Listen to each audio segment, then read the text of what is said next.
Halo semuanya, selamat datang di video ini. Nama saya Eric Jepito dari Teknik Perangkat Lunar. Saya menjelaskan tentang Celestion Thor.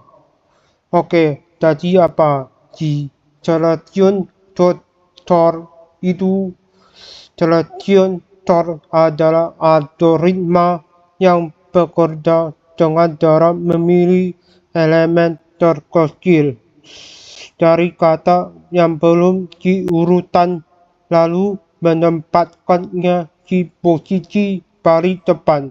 Setelah itu, algoritma akan mencari elemen terkecil berikutnya dan menempatkannya di posisi kedua, dan terus berulang sampai seluruh data berurutan. Tujuan algoritma Tujuan utama dibuatnya Celestion bukan untuk jadi algoritma paling tepat, tetapi untuk memberikan cara pengurutan yang gampang dipahami dan mudah diimplementasikan. Algoritma ini cocok jika datanya kecil.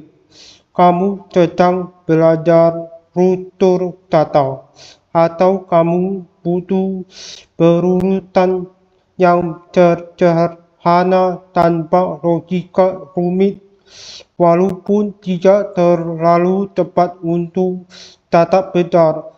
Celestion tetap sangat berguna sebagai fondasi belajar. Oke, perkenalkan nama saya Justin Cipojo. Saya dari Teknik Pangkar Lunak, NIM saya 2025133007. Untuk melanjutkan, saya di sini untuk melanjutkan yang tadi. Sekarang udah di bagian tujuan algoritma.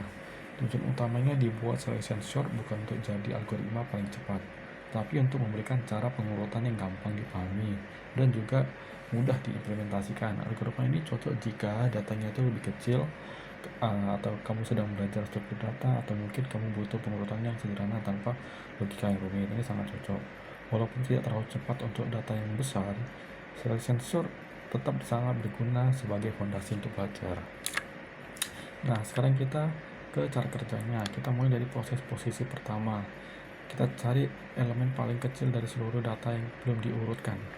Nah, lalu kita, kalau sudah ketemu, kita tukar elemen itu dengan elemen yang ada di posisi paling depan. Setelah itu kita lanjut lagi ke posisi berikutnya dan ulangi lagi prosesnya. Jika sudah sampai elemen terakhir, berarti seluruh data sudah berurutan. Supaya lebih jelas lagi, kita lihat contoh proses selection sort dengan data yang sudah saya siapkan ini. Nah, di sini kita memiliki angka-angka yang belum berurutan.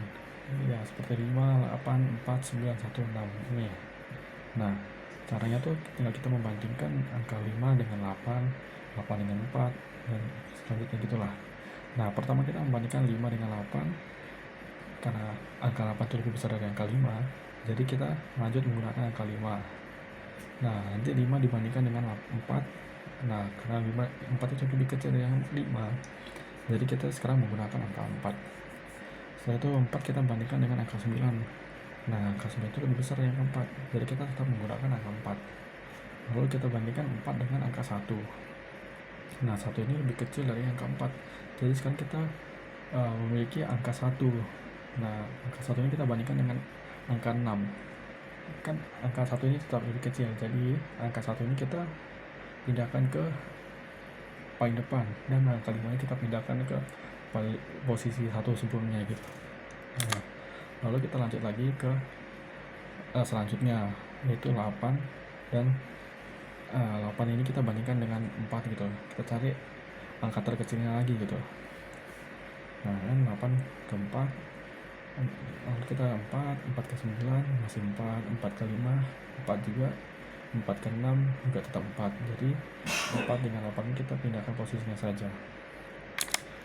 Nah, lalu dengan 8 dengan 9, 8 dengan 5 jadi masih 5, jadi 5 dengan 6 masih tetap 5. Jadi kita pindahkan posisi 8 dan 5 ini. Iya, pindahkan posisinya. Nah, lalu kita sekarang 9 dengan 8 lebih kecil. 8 dengan 6 lebih kecil. Jadi kita pindahkan 6 ini dengan nomor 9. Nah, sekarang udah sampai di nomor 8 lagi. 8 kita bandingkan dengan nomor 9. Nah, karena dia lebih kecil juga, jadi dia tetap di sini gitu, nggak perlu pindah lagi. Nah, lalu angka 9 ini karena dia angka terakhir juga, dia tidak perlu dipindahkan lagi karena dia adalah angka terakhirnya gitu. Nah, jadi ya ini sudah terurut gitu, angka-angka sudah terurut seperti yang cara sebelumnya gitu. Nah, lalu sekarang kita mengimplementasikan ke kode Python gitu. Oke, yang pertama kita bikin def selection. Oke, sekarang udah di Python. Sekarang kita bikin def selection underscore short, terus kita bikin r, lalu buka kurung r tutup kurung 1.2, terus kita pakai for in range length, terus buka kurung lagi r tutup kurung 2. Nah, lalu kita bikin min underscore index sama dengan i. Nah, min underscore index sama dengan 1 ini kita anggap dulu bahwa posisi saat ini adalah angka paling kecil gitu. Nah, lalu kita pakai for j in range buka kurung i plus 1 ya. Oke, kita udah di Python. Sekarang kita bikin dulu def selection underscore short r. Nah, sekarang kita gunakan for i in range. Nah, ini tuh artinya kita bakal ngulangin proses sebanyak jumlah elemen array. Nah, setiap i mewakili posisi yang sedang kita isi. Nilai terkecilnya berikut. Nah, lalu kita bikin min underscore index sama dengan i. Kita anggap dulu bahwa posisi saat ini adalah yang paling kecil gitu. Nah, lalu for j in range buka kurung i plus 1 koma length buka kurung r tutup kurung titik 2. Nah, itu loop kedua ini tugasnya mencari nilai yang benar-benar paling kecil di sisa list. Oke, lalu if r buka kurung siku j tutup kurung siku lebih kecil r buka kurung siku min index tutup kurung siku titik 2. Nah, kalau ada nilai yang lebih kecil kita update min underscore indexnya itu. Nah, lalu kode yang ini digunakan untuk bagian tukar atau menarik nilai yang kecil ke tempat yang ke depan gitu. Jadi kayak untuk memindahkan angka yang lebih kecil ke bagian depan. Nah, return r ini di akhir kita akan kembalikan list yang sudah berurutan. Nah, untuk contohnya di sini kan kita udah bikin angka nih. So, ini seperti yang di contoh tadi kita gunakan angka tadi. Nah, kita ketik angka sama dengan buka kurung siku, lalu kita masukkan angka-angka tadi. Lalu jangan lupa kita print buka kurung selection underscore short buka kurung angka tutup kurung, lalu kita tinggal jalankan. Nah, jadi dia akan seperti ini gitu kan, berurutan seperti yang kayak tadi gitu. Oke, nah jadi seperti itu aja sih. Selection short itu very simple, kayak seperti itulah.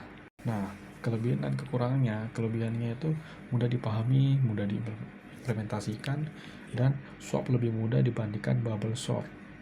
Nah, kekurangannya itu sangat lambat untuk data yang besar, kompleksitas untuk waktu tetap atau order n square meskipun data sudah hampir berurut, dan tidak cocok untuk aplikasi yang real time. Nah, oke, jadi itu aja sih penjelasan lengkap tentang selection sort, mulai dari pengertian, tujuan, cara kerja, contoh langkah, dan implementasinya di Python, hingga kelebihan dan kekurangannya.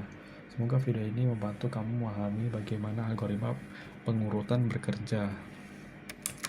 Nah, jadi itu saja presentasi dari saya dan kelompok saya. Sekian, terima kasih.